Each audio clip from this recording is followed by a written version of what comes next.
Sawadee Cap, viewers. Today our story comes to us from Bryan, joining us all the way from Wales.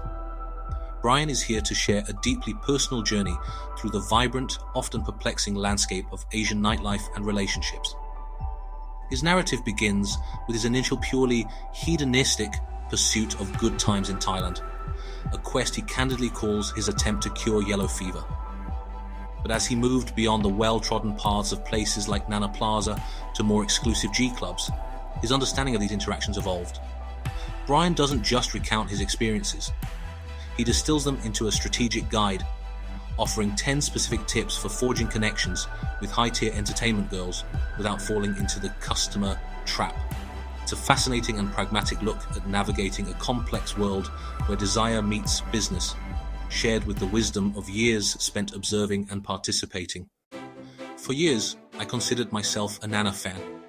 The energy, the sheer volume of choices, it was an experience. However, my quest for something more, for genuinely beautiful company, led me to discover the more exclusive G clubs, places like Forte or The Pent. Here the girls are even more stunning, true dancing beauties. But let me tell you, taking these particular angels home isn't a sure thing. You can easily find yourself forking over 20,000 plus baht for a membership, only to leave empty-handed. I might be exaggerating the cost slightly, but these clubs are genuinely expensive. As anyone who has lived in Asia for an extended period knows, if you want to date a girl from this upper tier of the entertainment business, especially the hottest coyote dancers and hostess girls, you'd better be prepared to spend a significant amount of cash. These women make a tremendous amount of money selling drinks. They have legions of guys, particularly the Japanese, vying for their attention and spending fortunes on lavish gifts. It's almost a sport among them, a competition to see who can shower their chosen sweetheart with the most extravagance. They do it in Japan too, only there. Sometimes the girls are exotic Western girls themselves, making a handsome living chatting up these wealthy patrons.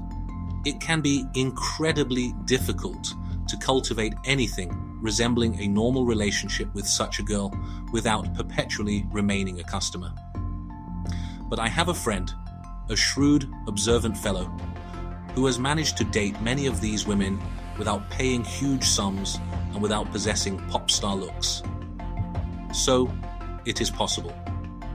I picked his brain, absorbed his strategies, and here is my compiled list of 10 essential tips for navigating this unique dating landscape. My 10 tips for dating high-tier Thai entertainment girls. This is paramount. Many dancers and hostesses operate under a strict unwritten rule. They don't date non-paying customers. The moment you pay for anything, a lady drink, a bar fine, whatever, you've firmly placed yourself in the customer group, and that's a much more valuable position for her to keep you in as a source of recurring income.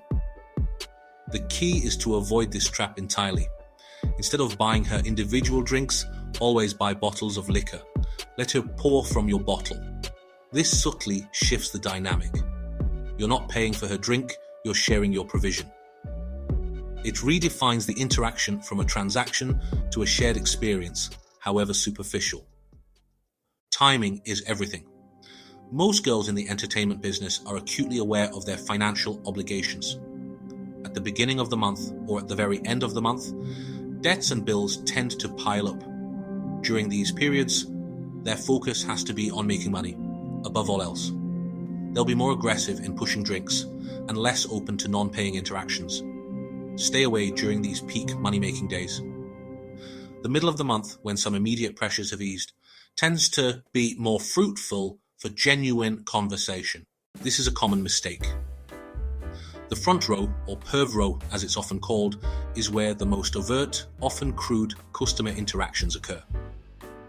Most girls have had numerous negative or uncomfortable experiences with guys from this row. By placing yourself there, you instantly get bundled in with that stereotype, making it much harder to establish yourself as different. Opt for a more discreet, less aggressive vantage point. So, making friends with an insider is honestly a strategic move. Preferably, you want to befriend the manager, or maybe even the DJ. A good way to go about this is just to casually meet and chat with the manager, Perhaps even bring up the idea of hosting a future party there. When the girls see you interacting comfortably with the manager, they'll automatically assume you're more important, more connected, and definitely more of an insider than the average customer. This connection can also give you a significant advantage. You can certainly get tips from the manager on which girls might be more open to dating a foreigner outside the club. Trust me, they know the score. These girls are professionals, no doubt about it. All of them have a routine, a script they use in the first few minutes to get information about you and, gently coax you into buying drinks. Don't let them steer the conversation. Take charge. Introduce fascinating, non-club related topics about yourself. Talk about your travels, your hobbies, your interests outside of Thailand. The goal is to immediately set yourself apart from the standard customer pitch. It's just so much easier for a girl to approach you or for you to start a low-pressure conversation. If you're sitting by yourself or with just one friend, large groups can be intimidating, a bit cliquish, and honestly, less approachable. A solo man or a pair just appears more open to individual connection. So, the aim here really is to be different. Sexual banter for her is just a daily occurrence. It's part of her job, honestly. If you engage in it, you're instantly perceived as just another customer who's after a specific service. So, just don't bring it up. And if she tries to steer the conversation that way, subtly but firmly redirect things to more neutral or personal topics. The idea, at the end of the day, is to show that you're interested in her as a person, not just in what she does, what she can offer physically. So, here's the thing. Don't mention the current situation. What I mean by that is, don't talk about the club itself, her job, or, the surrounding nightlife scene.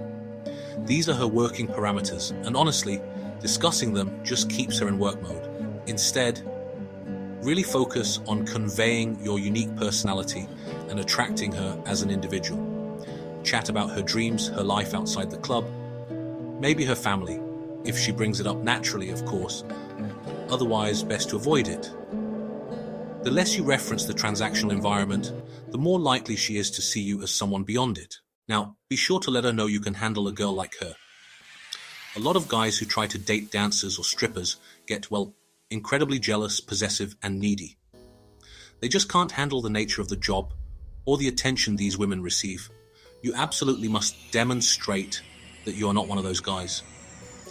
So don't act needy, don't show jealousy, and really show her through your demeanor that you understand her world, her profession, and that you're secure enough not to be threatened by it. This, in turn, builds a different kind of trust. Another thing, act like an insider. This ties into points 4 and 9. You want to act almost bored with the entire scene. Not in a jaded, cynical way. That's my particular brand and maybe not ideal for this, but more in a sophisticated, man-of-the-world way. You've seen it all, you know the score, and you're not easily impressed or overly enthusiastic. This sort of attitude conveys confidence, experience, and, a subtle air of detachment that can be surprisingly attractive. It shows that you're not a wide-eyed tourist, but someone who really understands the nuances of this environment. What a truly insightful and pragmatic guide Bryan has given us today on navigating the nuanced world of Asian nightlife relationships. From his candid admission of trying to cure yellow fever to his sophisticated strategies for connecting with high-tier entertainment girls, Bryan offers a unique, almost analytical perspective on building rapport beyond the simple transaction. His 10 tips, focusing on everything from avoiding perv row to acting like an insider, provide a fascinating look into the subtle art of attraction and differentiation in this specific environment. It's clear that Bryan's approach comes from years of observation and experience. So, what do you make of his insider tips?